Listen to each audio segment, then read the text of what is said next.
урматтуу Ашырбек Мойдунович, өкмөткө кайрылат элем. Сокулук районунда Жаңы Пахта, Жаңы Жер, Камышановка, ушул 3 айылдардын ортосун каттаткан 9 километр жол бар да, ушу 30 жылдан бери 9 километрге мамлекеттен ушу акча табылбай атат да.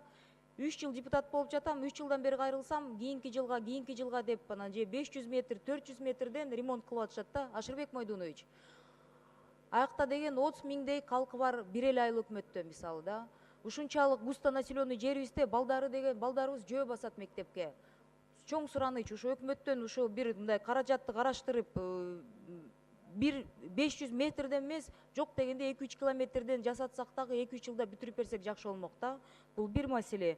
Экинчи, ошол эле Сокулук районундагы Вайн Антоновка айыл өкмөтүнүн тургундары кайрылып, 271-295 контурлардын жер тиркелери боюнча кайрылып атышат да. Мен деген өкмөткө жазып, Бороновдон кайра кат алдык, ушу контролдоо караштырып атабыз депчи.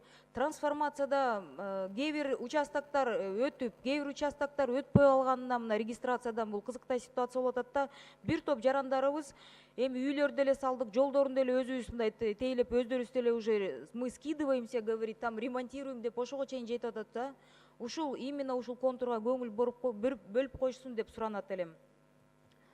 Андан тышкары бир кызыктай коррупцияга мындай тиешеси бар бир эки моментти белгилеп кетким келет да. Биздин аэропорт Манаста деген, биздин таможниктер деген ушунчалык профессионалдар экен. Эгер элдер деген вот когда таможенный пограничный пост аэропорттун өтүп атканда адамдарды токтотуп алып, колундагы сааттарды на глаз, оказывается, научились определять контрафакт или нет. Бул эмне деген нерсе? Докажи, что контрафакт деп адам колунда саатын чечтирип туруп анан текшертет экен да.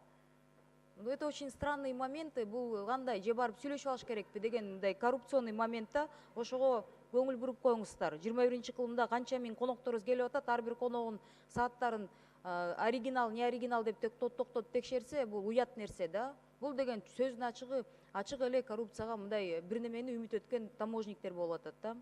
Экинчи, ГАИ боюнча, ГОБДД боюнча айтып кетет элем, бул дагы коррупция боюнча. Эмнеге жолдон токтоткондо деген биздин жарандарыбыз токтотушат экен. Анан рано утром, поздно вечером токтотуп алышып деген, алкотестерди жанында жок болсо дагы шаарга барып туруп текшертиребиз деп, ошол бир сааттык жол, Бишкекке чейин жарым сааттык, 1 сааттык жолдон кармашса деле, ошака чейин алып барабыз, же ошол жерден давай сүйлөшүп алабыз деп акча үнөмдөшөт экен. Буну да ГОБДД мындай көңүл айтып, көңүл бурдуруп коюңуздар деп суранат элем да. Туура эмес нерселер болуп атат. Рахмат.